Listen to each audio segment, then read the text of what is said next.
All right, you guys, I see a bunch of you popping on. It is great to see you here. I'm going to open the chats. Please say hi. Welcome to the Intermittent Fasting webinar. Please say hi and tell us where you're from. Let's make this an interactive conversation. I would absolutely love to hear from you. Hey, from sunny North Carolina. Hi, Pam.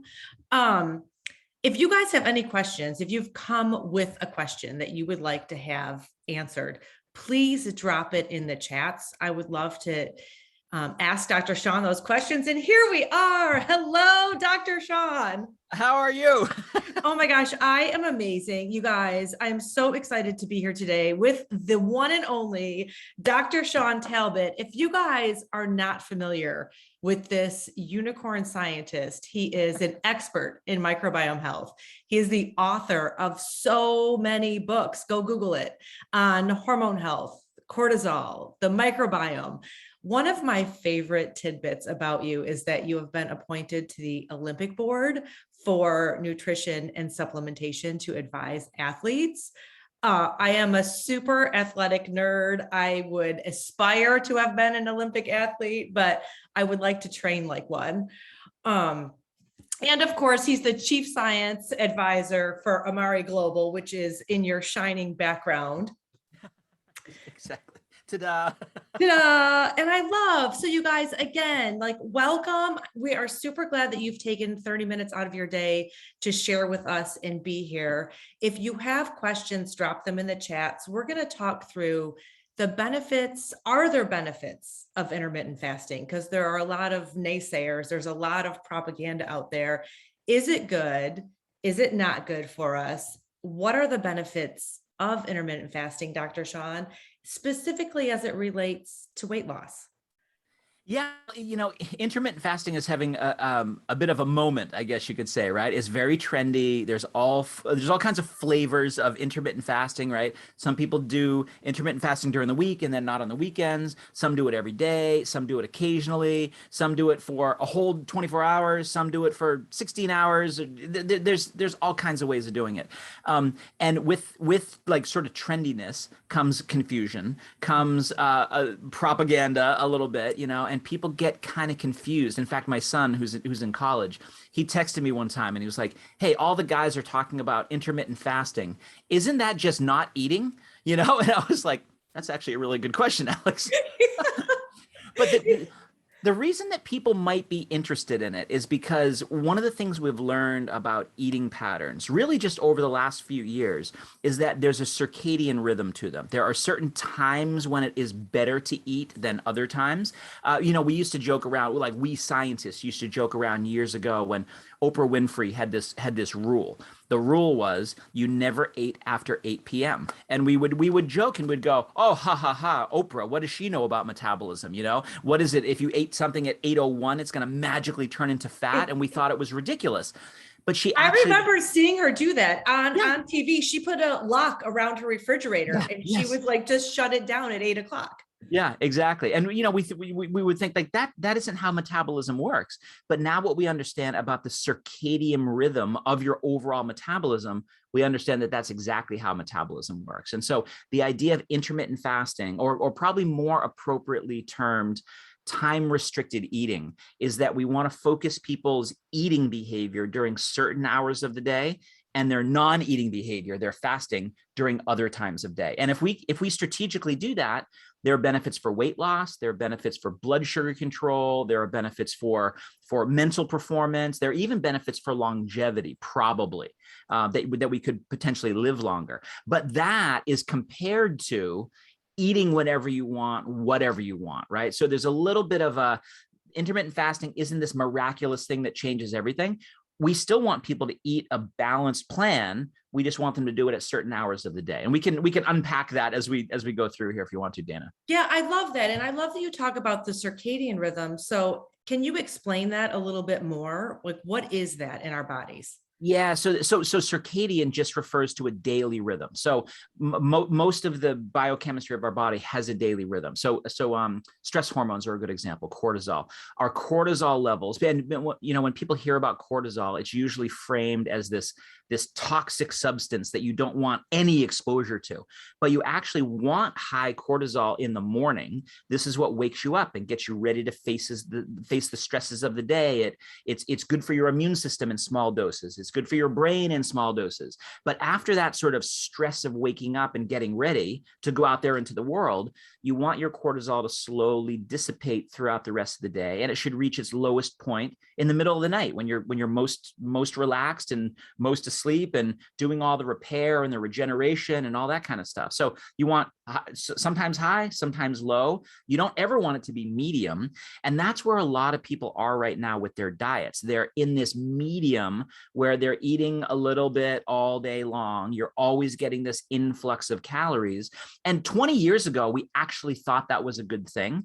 That was before the science told us about circadian patterns of your hormones and your neurotransmitters, and increasingly about your microbiome. The bacteria in your gut actually wants to see food at a certain time of day, the daytime, and it doesn't want to see food. It actually wants to have a rest during the evening. So that, like, the simplest way to think about intermittent fasting is that you're eating for a period of the daylight hours and you're not eating during the dark hours, right? That's one style of intermittent fasting. But the end result of it is that if you do that, if you give the body the fuel when it wants it, not just what it wants, but when it wants it, you can actually modulate these circadian rhythm patterns. So you feel good during the day, you burn fat, you release stored fat, you feel good, and your performance goes to another level.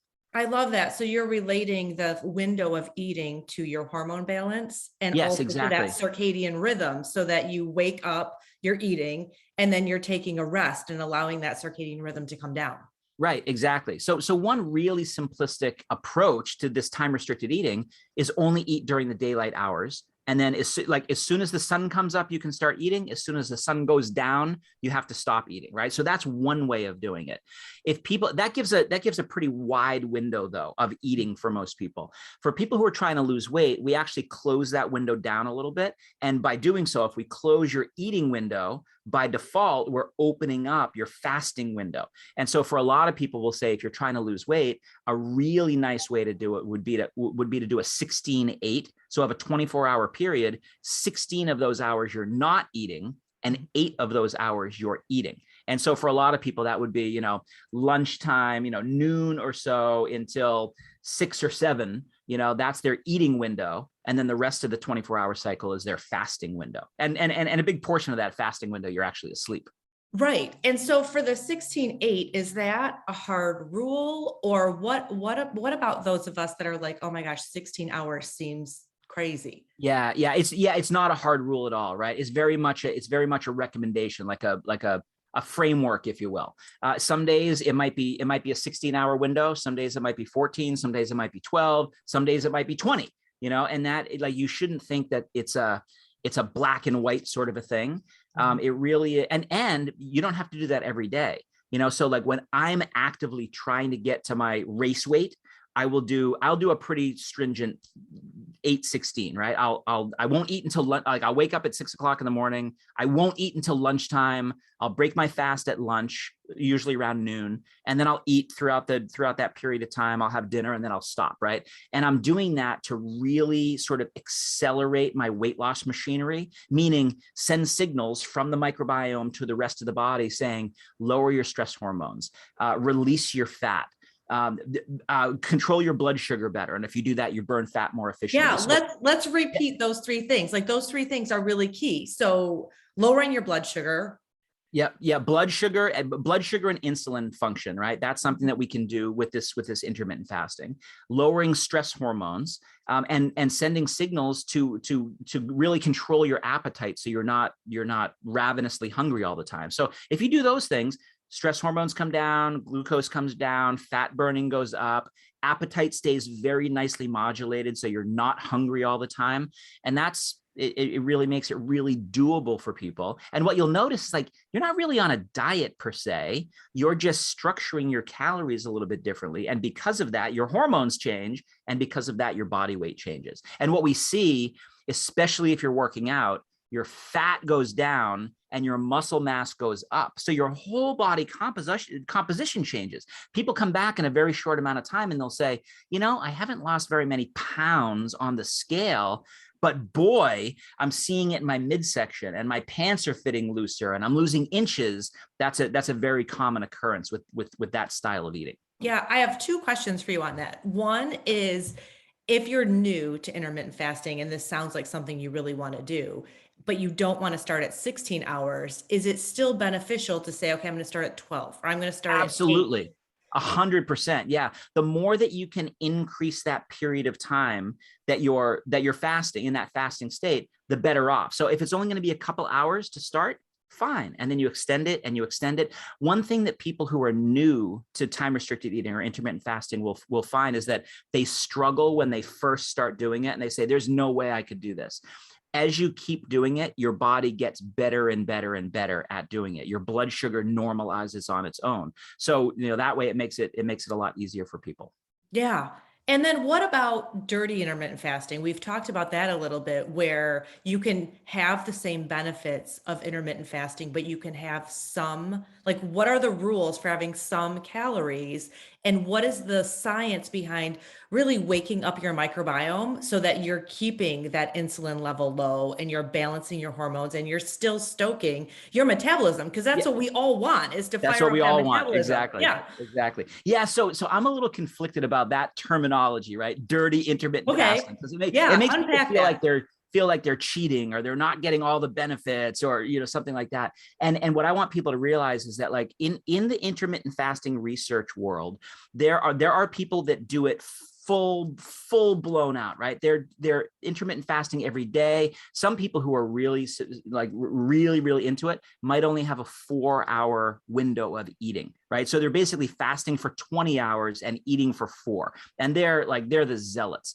But what we've learned with the research is that you don't need to do that. The reason that I like a 16-8 is that it gives you the biggest bang, the biggest set of benefits for the lowest input of pain, so to speak, right? Mhm. And those benefits are, you feel better, you lose weight, you look better, all that kind of stuff. But the dirty approach to it is that we can actually, if someone's having trouble with their appetite or someone's having trouble with their blood sugar regulation in the early days, we can give them a little bit of protein. And so one of the ways that I do it is I recommend a little bit of plant protein first thing in the morning. And if you get the right plant protein, I like a chickpea protein because it gives you the amino acids that send a signal to your muscles first thing in the morning to increase what we call muscle protein synthesis. That helps you not only hold on to the muscle while you're losing fat, but it can actually help you generate more muscle, which is going to be good for your overall metabolism.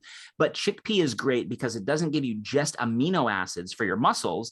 It gives you these compounds called oligosaccharides, which are prebiotic fibers, which wake up your microbiome. So then your microbiome starts sending signals to the rest of the body for mood and stress hormone balance and blood sugar balance and fat release and all the things that we want. So that sort of dual signaling, some to the muscles, some to the microbiome, you find that naturally in chickpea protein. So it's a great way to do it, but it doesn't break the fast. If you have less than 100 calories from protein and you're not loading up on sugar, you're not loading up on other macronutrients like fat, that really is the sweet spot where you're still in that metabolic zone, which was like, that's why you did the intermittent fasting, to get into that zone. That little bit of plant-based protein keeps you in the zone, even though technically you've ingested something. I love that. So you guys, if this is resonating with you, drop a protein in the comments below. This protein powder, like you said, you have to add it to black coffee, to regular coffee. What are the rules? It's no sugar, no fat. No sugar, like no big load of other calories, right? If it's just those protein, fiber, macronutrients, it really does just signal the muscles and just signal the microbiome. The problem is that if somebody starts to cheat a little bit and says, well, I'll just add a little bit of fruit. I'll just add a little bit of dairy or something like that, right? Then you're starting to get into a calorie load where now you are out of fasting, and now your blood sugar levels go up and your body senses that, and it shuts down your fat metabolism, and you start storing fat instead of releasing fat. So it really is a cascade that your metabolism goes through. But if you stay sort of under that radar, you stay in that metabolic zone where you're releasing fat and burning fat. Yeah. And let's talk about even after the fast, breaking your fast. What are the best, is there a rule of thumb for how to break that fast? Because it seems like adding this protein powder to that fast break would be what you want to do. How do you wake up your microbiome to keep your metabolism up? Yeah, so that's another place you can use this protein. Then when you're starting to break the fast, you can use that protein as a base on which to now put in, okay, now I'm going to put in my almond milk or my oat milk or whatever milk choice you're going to use. That's going to add additional calories, probably additional carbohydrates. You can add in some fruits and vegetables and things like that. So whatever's in the freezer, your handful of blueberries and your handful of kale or spinach or whatever, that's when you're starting to get into a larger caloric load and breaking your fast in an appropriate way. We don't want people to go and say, okay, my fast is over, let's go to the fast food place, right? You want to break it in a balanced way. And what your microbiome wants to see is that collection of proteins and fibers, especially, but then, slower carbohydrates, less processed kinds of foods. Yes. And okay, so there's two questions in the chats. One is with raw cacao powder. So that technically doesn't have sugar, right? So can you add that to does that break your fast? No, that would be a perfect way to do it. And here I'm going to geek out a little bit. Whoever put that question in there is brilliant. Barbara, winning the comments for today. Because what you're going to get in addition to that, you're not going to get the calories in the sugar, which is going to push you out of the fasting. But what cacao is going to do is give you this beautiful collection of these compounds called polyphenols, which are also going to send a signal to your microbiome to wake up those metabolic signals for appetite control and fat release and things like that. So that's a wonderful, wonderful way to do it. That is an awesome question. And this protein powder, it's not the same as every other protein powder that you're going to find in the market. Can we take 1 minute to just talk through the ingredients that are in the Amare protein powder that we're talking about, the GBX protein? Yeah, so GBX protein stands for gut-brain axis, and it's a very targeted, unique kind of protein based primarily on that chickpea that I was talking about before. So when people go out to the grocery store or the nutrition store, what most of the proteins are going to be are whey proteins, right? Very popular kind of protein. It's pretty affordable for most people. The reason a lot of people like it is because it tastes good. It's very creamy, right? It's from dairy. You get a creamy mouthfeel. It tastes like a milkshake when you blend it up. A lot of companies though will start using like a very cheap kind of whey protein because it's less expensive, but then they have to add a lot of sugar or flavors or artificial sweeteners or those sorts of things. So you want to avoid those. But even better is to switch from a dairy-based protein to a plant-based protein. And so you could choose a soy, you could choose a hemp, you could choose a pea protein. There's all kinds of versions out there. The problem with plant proteins, though, is that they tend to be very gritty and very organic in nature. So people will switch from a whey to a plant-based protein and they'll go, yuck, this tastes terrible. I don't like it as much as the other one. Where chickpea really shines is that it has the mouth consistency, the what we call organoleptic qualities. It tastes creamy like a whey, but it has the plant characteristics of a plant protein. That's the fibers. And so nothing else does that. We're able to give chickpeas, so you get the amino acids and the mouthfeel of a dairy protein. We give the plant sourced, which gives the oligosaccharides uniquely that we find in chickpea, that wakes up the microbiome. So it really is a very, very nice combination. And that's why I default to it, especially when we're talking about weight loss and metabolism. Yeah. So weight loss specifically, and hormone balance, that's really our focus here. It's balancing your hormones. We've got a lot of menopausal, premenopausal, postmenopausal women on the line. Like, as you're balancing those hormones, intermittent fasting is one key. Right. Let's bring that one level deeper to your gut health and the microbiome and other things that you can do for your microbiome to accelerate that weight loss and keep your body in a fat burning state throughout the day. Right. So I'm so glad you said it just the way you said it, Dana, because this like the problem of weight is not a math problem, right? For decades, we've thought of it as, well, it's just calories in, calories out. And if you just did that, you ate less and you exercised more, you're going to solve the problem. And I guarantee everybody who's watching us right now has probably tried that before. And it maybe has worked to a degree, but not long term, right? I'm here to tell you the new science is not a math problem around weight loss. It's a hormone problem. It is absolutely a signaling problem. And so if we can get those signals balanced hormonally, from a neurotransmitter perspective, from a cytokine perspective, which are compounds that are involved in inflammation, if we can get those balanced. Hold there for a second. Okay. Cytokines are compounds found in inflammation, because inflammation is directly correlated with your hormones and your weight gain. Yes, exactly. And that's what this new science tells us, is that it's one part hormones, it's one part cytokines, inflammation, it's one part neurotransmitters. If you can get all of those balanced, you almost lose weight without trying. It is the coolest thing to see. People have been so frustrated trying all the things and not seeing benefits. They try this and they go, where has this been all my life? Like, why haven't we been doing this before? We haven't been doing this before because we didn't know where those signals are coming from. And now we know they're coming from the gut. So if we can go to the gut first, as if it's the first domino in a whole chain of events that happen across your whole body metabolism, let's fix the microbiome and the gut. And by doing so, appetite is better, hormones are better, inflammation is better, et cetera, and the weight just starts to come off. Mm-hmm. And so what you are referencing with these three things, the neurotransmitters, is the signaling, correct? Yep. The signaling between your gut and your hormones and your brain and all of the things, because your gut is the main control center. It's the main control center. You can think of your gut as the like the transducer, like it's the thing that produces the signals that are now sent out through the rest of the body. So, we can be really simplistic and say, well, great, we'll just fix the gut and everything else takes care of itself. But you have to be a little more nuanced if you want to get the right level of benefits, because now you're sending the signals, but you have to carry those signals to the rest of the body somehow. That's the axis. That's your inflammatory cascade. It's your nervous system. It's your endocrine system, which is your hormone system. And then those signals have to be received by a target tissue. Sometimes they're being received by the brain. That's what we call the gut-brain axis.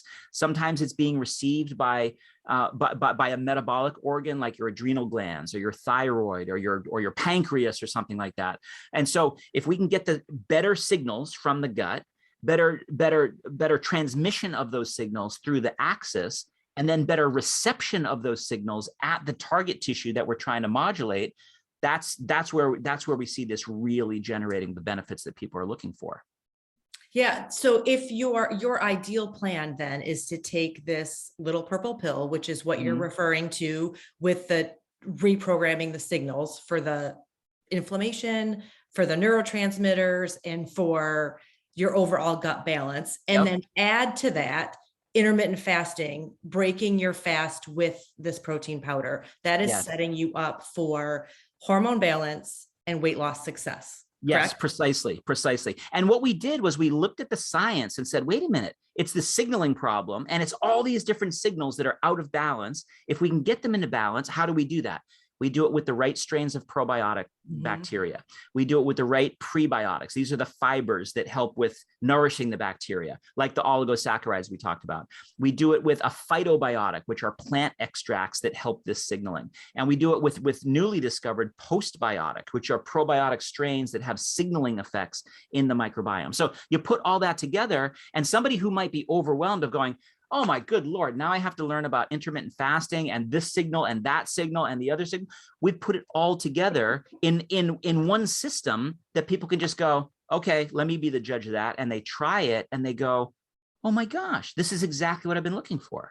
Yeah, I love that. So there's two questions with regard to hormone balance. What about people that have specific thyroid issues, don't have a thyroid, or have already gone through menopause, and so they don't have the typical hormones that the rest of us have? How does this solution affect them specifically? Yeah, so they might be some of the people who benefit the most from this, because of that deficiency, so to speak, of one set of hormones, all the other hormones will be somewhat in disarray. And so, you know, sort of going back to this coordination idea, it's not just about thyroid. It's not just about insulin. It's not just about cortisol or just about serotonin or just about these appetite hormones.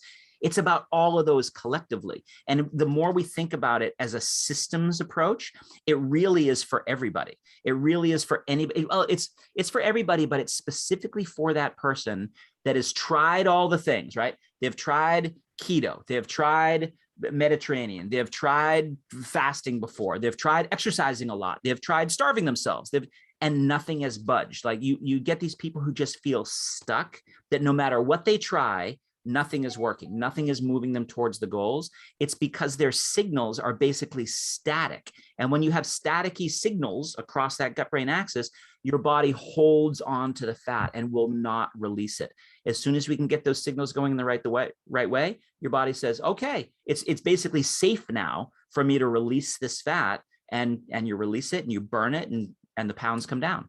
Yeah, that's mind blowing, because there are so many people that have certain hormones that are not functioning as well, thyroid being one of the most popular ones. Right. And so if you can get the signaling to work together, it's going to improve the way that your body functions all the way around. Right, exactly. And people like, the first time people hear this, if they haven't experienced what we're talking about for themselves, it might sound like a bit of an overpromise, right? But what we're learning about the microbiome is that this collection of trillions of bacteria, we can legitimately think of as an internal, on-demand, dynamic pharmacy that should, when it's in balance, make what we need when we need it in the right amount. So we feel good, we perform well, our appetite's good, our metabolism is good. But when it's out of balance, because we're stressed out, because we've been eating the wrong foods, because we're aging, there's all kinds of things that can get in the way of a good microbiome. Once that gets out of balance, the signals get out of balance. So this whole idea of going to the microbiome and the gut as the first domino, like I said a few minutes ago, that really is completely changing our approach to helping people get into the bodies and the minds that they want. Right. And getting your microbiome in balance. And what I just heard with what you said is cortisol, which everybody resonates with. My fight or flight hormone is high. When your cortisol is off and your inflammation is up, when your cortisol is off, let's pause there for a second. It changes your cravings. Then you crave all of the sugar, the carbohydrates, all of the things, which then raises your inflammation. And then you're on this crazy cycle of trying to get off. And if you back up to healing your microbiome, or supporting, it's not healing, it's supporting your microbiome, you can get off of that crazy train by yourself. Right, exactly. And here's how the science changes over time. 20 years ago, when I wrote my first book about cortisol, the cortisol connection, it was all geared towards, well, let's lower your stress. Let's use these kinds of herbs to help with your cortisol sensitivity. And if your cortisol comes down, you'll get these benefits. Your appetite will be better. You'll lose belly fat. You're going to have fewer cravings, everything. 20 years ago. Now, fast forward to today, and the book that I just wrote about mental fitness that came out in September. Oh, the good. Thank you very much for that. So you guys don't have this, go get it. That book talks about cortisol, but now it says, where a lot of that cortisol is coming from? A disrupted gut. And we didn't know anything about this 20 years ago, but now it really is the new science about, that's changing everything. So we could, by controlling what's happening at the level of the microbiome and your gut integrity, it cascades from there. Cortisol and appetite and fat release and thyroid function and, all the rest. Thyroid function and hormone balance and weight loss. Yes, exactly. It all gets mixed up together. Okay, we're almost at 30 minutes and I want to be very conscious of everyone's time. There's one last question. If you're on HRT and HRT, does this help with weight loss? Can you just speak to that for a quick moment? Yeah, so same as what we were just talking before. If you're on hormone replacement therapy, you are probably being driven signaling wise towards holding on to your fat. We don't want to change your HRT because that's probably helping with menopausal symptoms and, bone mass and, some really good things. So if that's the appropriate regimen for you to be on, you need to stay on that. But underlying that, all those other signals that we've been talking about, those can still be modulated in a positive direction. So you can stay on your thyroid hormone. You can stay on your estrogen progesterone therapy. You can stay on your Prempro, well, like whatever that is going to be for that. This is a whole different collection of signals that we can modulate naturally to get you moving in the right direction. I love that. Thank you so much. All right, you guys, if you enjoyed this, drop a value in the comments. And if you are ready to make a difference for yourself, reach out to the person that invited you to this webinar. And there is a good protocol, which is intermittent fasting and the purple pill. And there is a better protocol, which is starting with healing your gut, adding the purple pill, and then adding that specific protein powder that Dr. Shawn's been talking about to help you break your fast, whether that fast is 8 hours or 10 hours or 12 hours or 16. You're on your own journey, whatever that means to you. Reach back out to them and just share. I want the best program. I want a good program. I'm ready to take the step. Thank you so much for being here, Dr. Shawn. And thank you guys, everyone, for your time. Have a fantastic day.